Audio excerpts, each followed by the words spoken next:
Please, the show starts in Ladies and gentlemen, good evening and welcome. 8, 7, 6,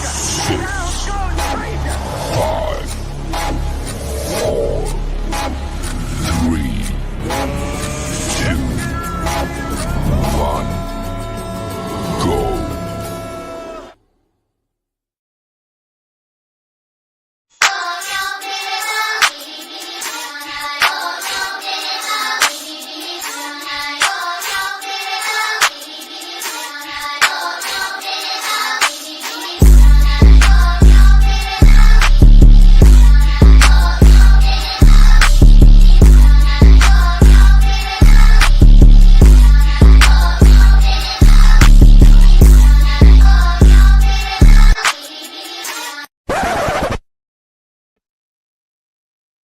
Fight fans, this is the 13th round where we discuss all things boxing that are boxing.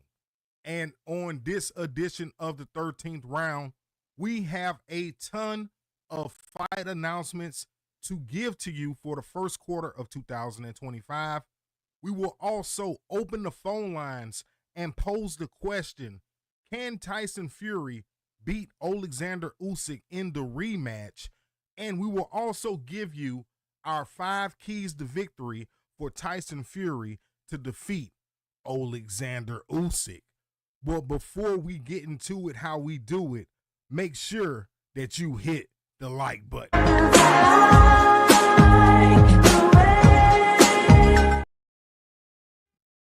All right. First fight on the docket. We just going to get right into it, y'all.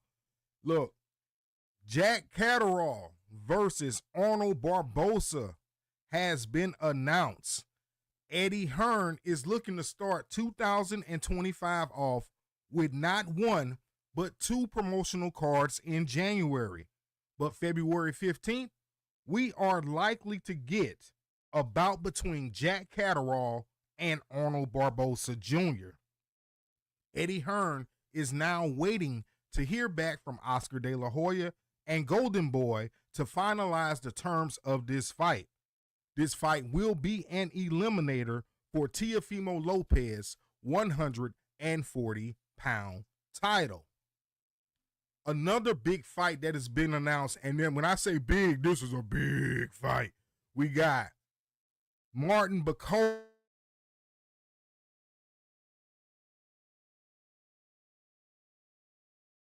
but they have agreed to fight in 2025 on a date yet to be determined. This will also be an eliminator bout for the IBF heavyweight title, which we know is held by Daniel Dubois. Mind you, Daniel Dubois is set to defend his IBF heavyweight championship February 22nd on that big Riyadh season card on a Bitterbiev versus Bivol rematch.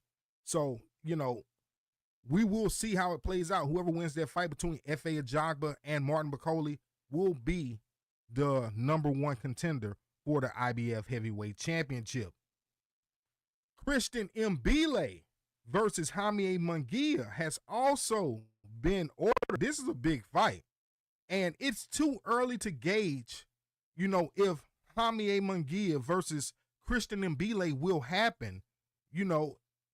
Jaime Munguia must win his fight tomorrow. First of all, he got some business to take care of tomorrow night versus Bruno Sarachi. Plus, Canelo Alvarez has the super middleweight division on hold, which he normally does around this time of year.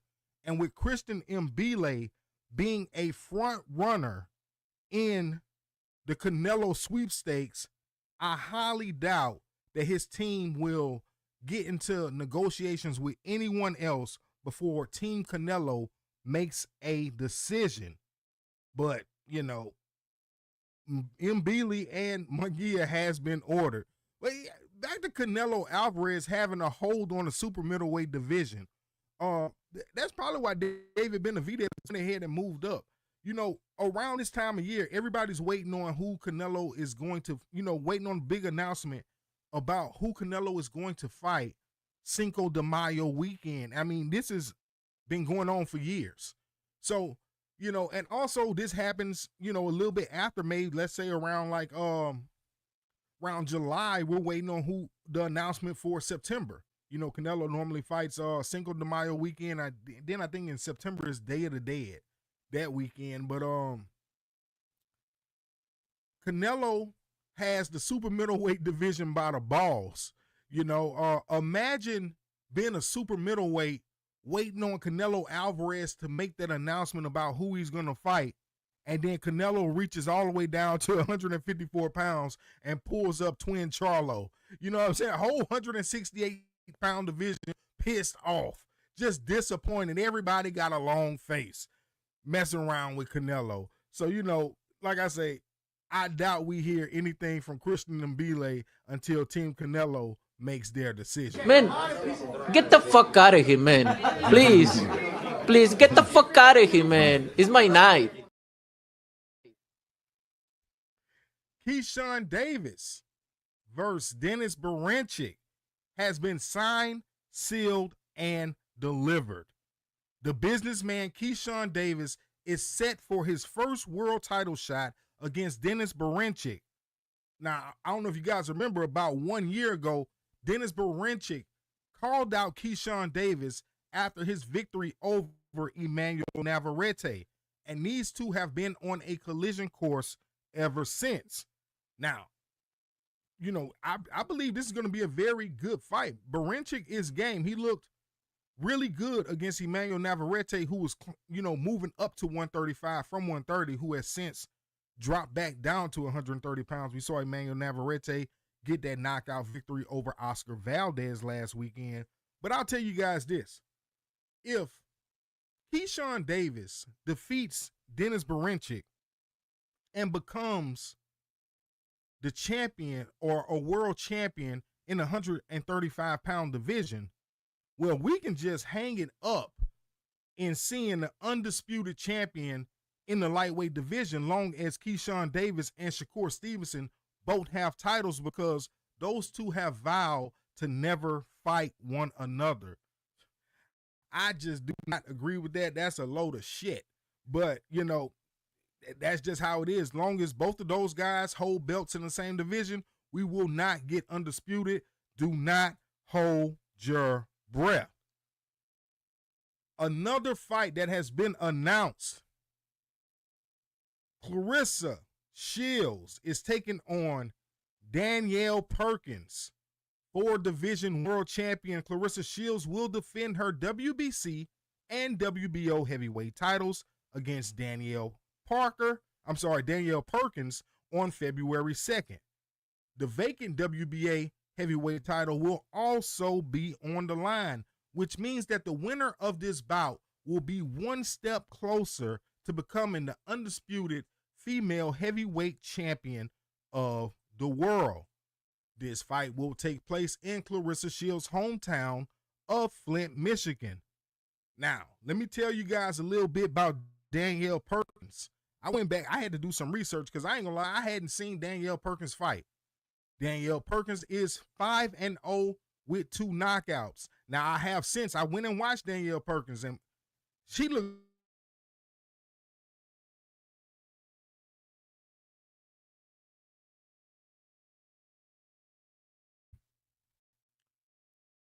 she's a really big girl, and she's punching. And she got a little style. She's a southpaw. She's a big girl, man. Clarissa Shields has to be on her A game. Now, what Clarissa Shields does have on Danielle Perkins is experience. Not just experience, but big fight experience. Danielle Perkins, before March of this year, Danielle Perkins had been on a 3-year layoff. So she came back in March of this year, looked good, looked very dominant. This girl punching. I'm not going to lie. This girl is really punching. If Clarissa Shields is not careful and she lets Danielle Perkins get to her, we could possibly see an upset. I don't believe Danielle Perkins could win a decision, but she could definitely knock Clarissa Shields out. The size difference is going to be inevitable when you see these gals standing up in front of one another. But one thing that I did notice when I was watching Danielle Perkins fight was she's a southpaw, and I saw her using the Philly shell against an orthodox fighter, which I just do not condone. You know, it's just not a safe thing.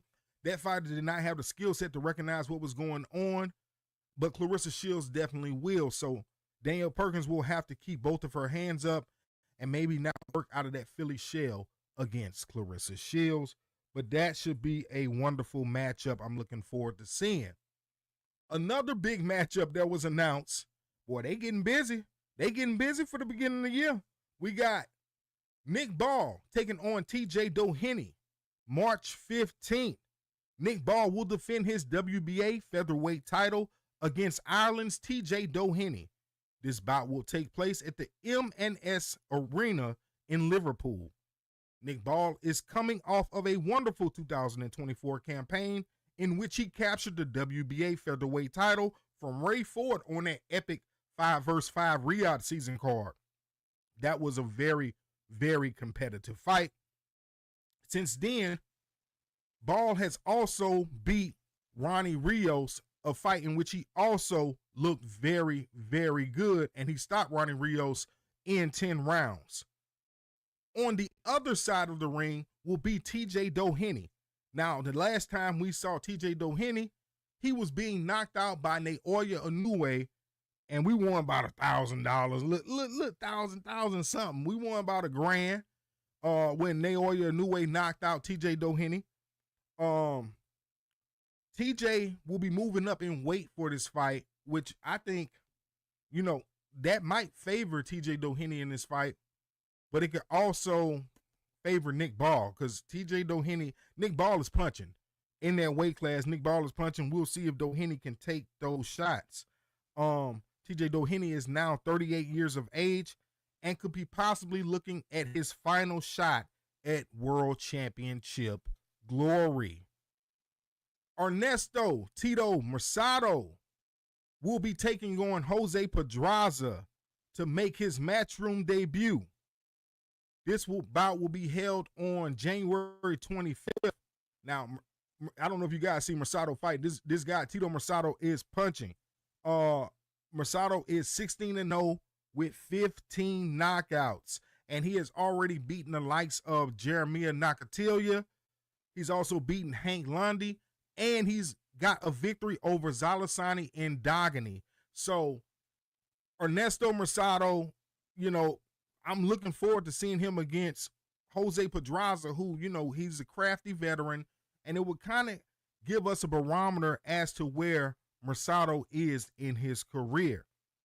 2025 is already starting to shape up with some interesting fights, which could make for some very good press conferences. And, you know, I love to see press conferences where, you know, you can cut the tension with a knife, and sometimes that tension just boils right on over. Talks too much. That's why I don't like him. Well, you can look at me. I'm loaded with confidence. Yeah, okay. If you really think you're loaded, you wait till after I put my foot in your ass. There's whoever. You trying to say you don't think that would be possible? Is that what you're trying to say? Oh, I know. How you figure that? What? How you figure that? Come on back. Come on back.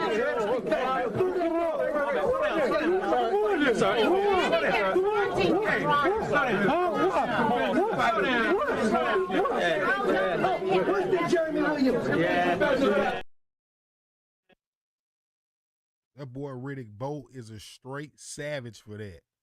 I mean, all Larry Donald said was he was loaded with confidence. Bowe got offended, say, "You really gonna be loaded when I put my foot in your ass?" What? Then went on to square up with him and hit him with a 2 or 3 piece, sent him on about his way before the fight. You know what I'm saying? Took whatever fine or whatever sanctioning fines they gave him. Man, Riddick Bowe was a savage for that, man. I thought, look, that reminds me of a story back in middle school. Now, we were in the 6th grade before I go further with this story, because this story happened in the boys' bathroom in middle school in the 6th grade. So I don't know if you guys remember, but back in the day, when we were younger, we wouldn't just do it in the bathroom. We do it everywhere, but I believe it was cold outside and we all had jackets on. So we go in the bathroom, and that's where everybody would fight at back in the day anyway. And you get your sleeve like this and you box with your sleeves. Y'all remember that? Bing, bow, bing, bow. So back in the day, so one of my partners, man, he got into the blender, he got his sleeves tucked in, him and this guy going back and forth. So, my partner, he doing this thing with him, bing, bow, bing, bow, bow. And so the guy, he came back with a little 3-4 piece on my partner. And next thing I know, I hear bone and skin. My partner is beating the shit out of him like in real life. You know what I'm saying? So that reminds me of that, because what did the guy do wrong? He was fighting back. That was part of the, agreement. You slap me with your sleeves, I'm gonna slap you with my sleeves. You know what I'm saying? That's the rules of the game. Well, it's a press conference. Larry Donald is supposed to be confident. The man said he was loaded with confidence.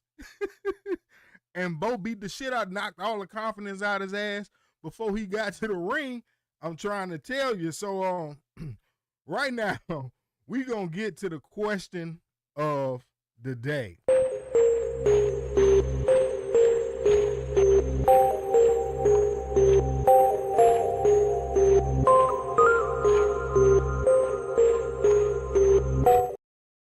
All right.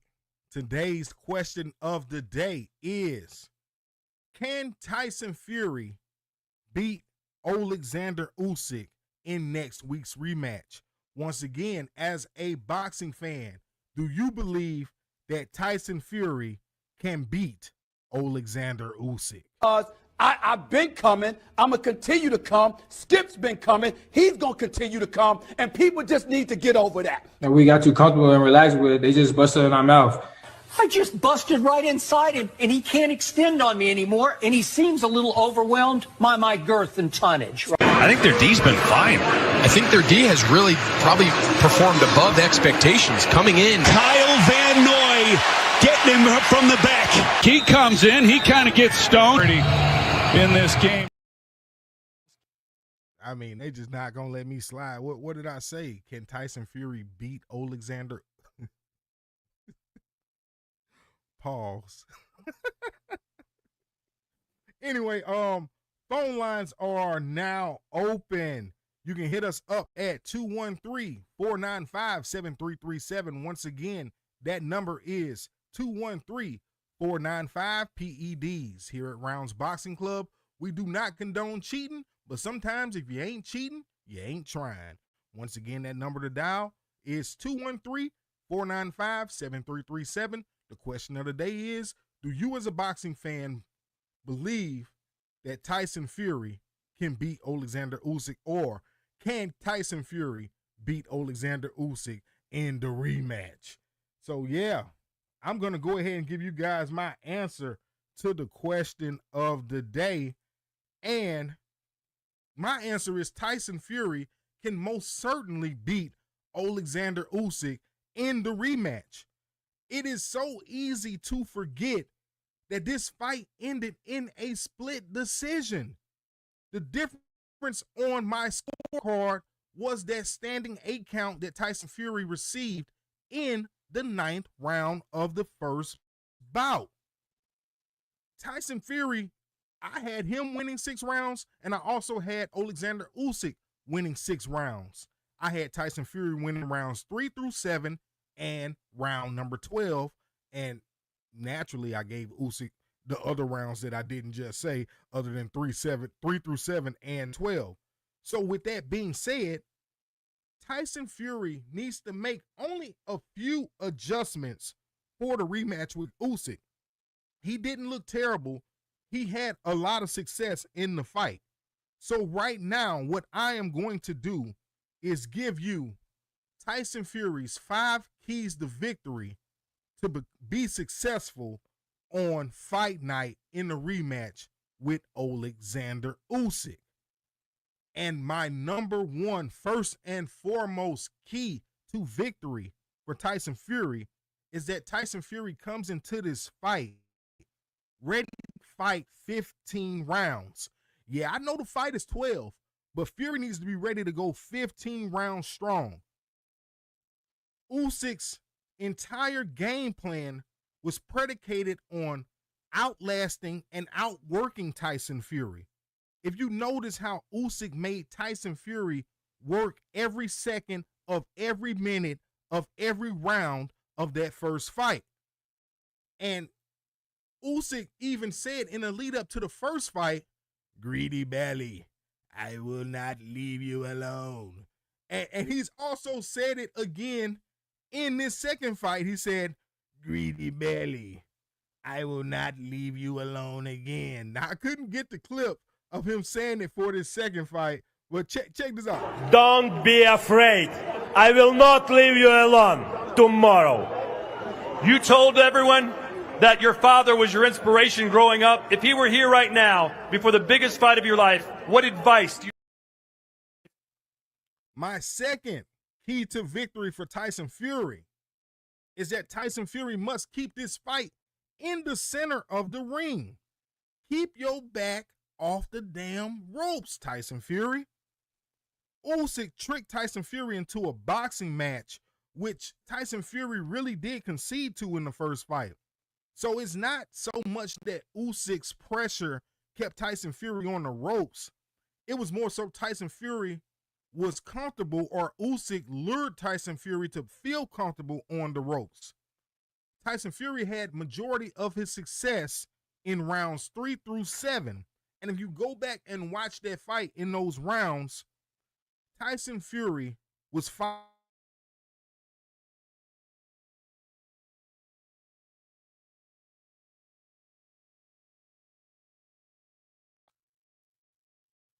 Tip number 3. Key to victory number 3 for Tyson Fury is to stay at the jab while using frame and head control. Now, that's going to keep Usyk out range and in range for Tyson Fury's attack, that head control and framing him. Tyson Fury gave up the real estate in the first fight too many times. He was letting Usyk just walk right into the kitchen and fix himself a bologna and cheese sandwich. Tyson Fury must charge Usyk for the ring real estate. So if Usyk is going to get on the inside, Tyson Fury must charge him a few jabs, charge him a few body shots on the way inside. A lot of times in that first fight, Tyson Fury would just let Usyk walk into his range. Fury needs to jab a little bit more, use that head control, keep his back off the ropes. Key to victory number 4 for Tyson Fury will be Tyson Fury must throw the uppercut early and often. That was the money punch for Tyson Fury in that first fight against Oleksandr Usyk. Once again, in rounds 3 through 7, Tyson Fury was able to hurt Usyk up top and to the body with the right uppercut. So Tyson should look to counter with the uppercut off the jab, and also he should look to run combinations starting with the uppercut and finishing with the uppercut. So if he doesn't start it with the uppercut, maybe he throws the lead hook, boom, back uppercut, or he starts it with the uppercut, boom, uppercut to the body, 2 to the head, 3 up top. You know what I'm saying? Uppercut, 3-2. But he needs to run those combinations with the uppercut starting and finishing in the bout. And the 5th and final key to victory for Tyson Fury is that Tyson Fury must remain focused. Tyson Fury has to make this fight more physical. Essentially, by getting into a jabbing contest with Oleksandr Usyk in the first fight, it made Oleksandr Usyk comfortable. Fury needs to incorporate some rugged clinching with big shots and, dirty boxing. He got to make it a rough fight for Usyk. It should not be comfortable. Usyk does not take body shots well and isn't the type of fighter who wants to fight a rough, rugged fight. Fury also needs to stay focused on the task at hand and stop playing to the audience and the crowd and stay focused on Oleksandr Usyk, because, if you're going to be doing all that, you cannot be gassing out. You need all the energy in your tank.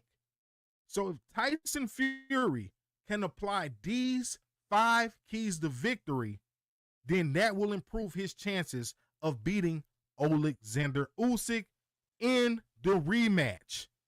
And for those of you who are counting Fury all the way out and are saying that Tyson Fury has no chance to win this bout, you don't know shit about boxing. It's the real deal. I just had to let Uncle Roger tell you, you don't know shit about boxing. Look, I'm not saying Tyson Fury will win. I'm just saying with a few adjustments, Tyson Fury could possibly kick Usyk's ass. We will now have a quick message from Mr. James, Lights Out Tony. Yo, what's up? This is James, Lights Out Tony, the one only. Please go subscribe to Ron's Boxing Club. My people, great people. I guarantee go to the gym, check them out. Lights out, baby, all day, every day.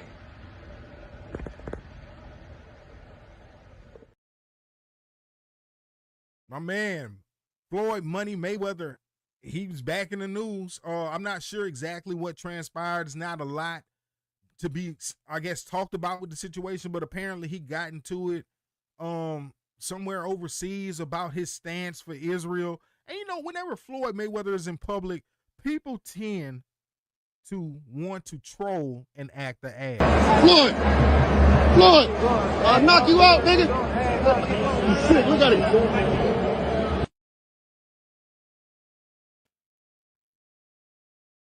I know you ain't gonna go out like that, Money May. What you got to say to the haters out there? These hating ass niggas can't fuck with me.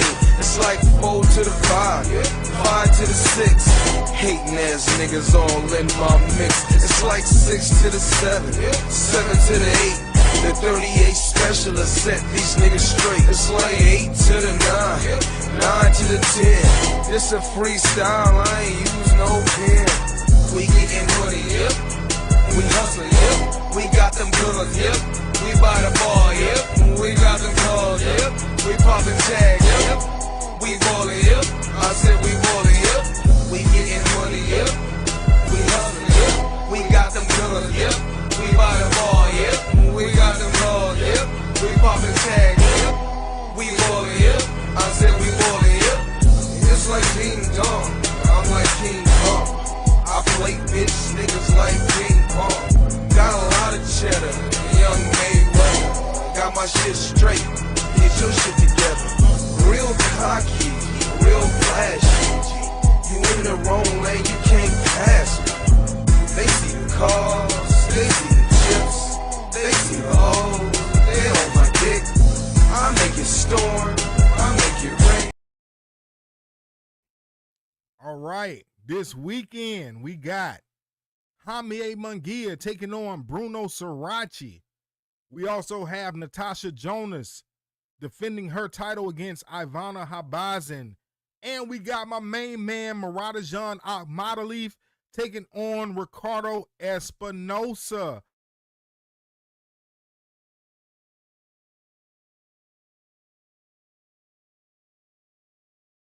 Exciting news.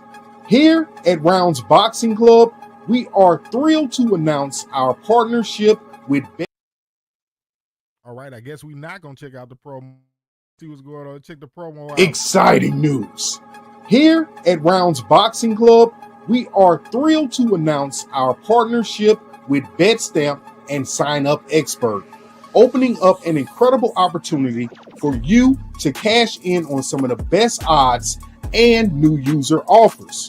If you're looking to take your betting game to the next level, then I highly suggest that you sign up for your next sportsbook using my sign up for link, which can be found in the description of this video. Don't miss this incredible opportunity to elevate your betting game. I will see you guys in the winner's circle. Peace. All right, I give you guys a quick two-pick for tomorrow night.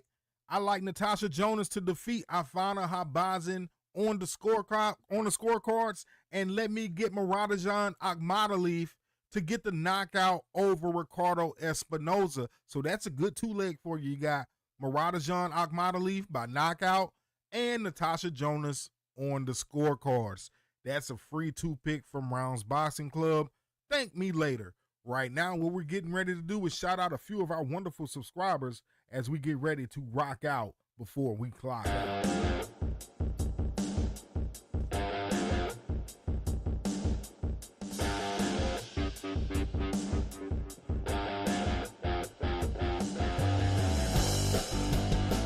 Shout out to my man Ray Walker. Big shout out goes to Bernie the Boxer. Shout out my man Mr. Mechanical. Big ups to Trizzy Dollar. Shout out Salvador Pinata. Big shout outs in order goes to the MGE Network. What up, Mr. Thea? Liz Matthews in the house. Hey, shout out the Gadfly Gang. Shout out the one and only Fast Car Eddie Hitman Hearn. And shout out to the House of Marquee. Ladies and gentlemen, I am Coach Rounds, and this is the 13th round. You know the drill. As always, like, subscribe, protect yourself at all times. We out. Peace.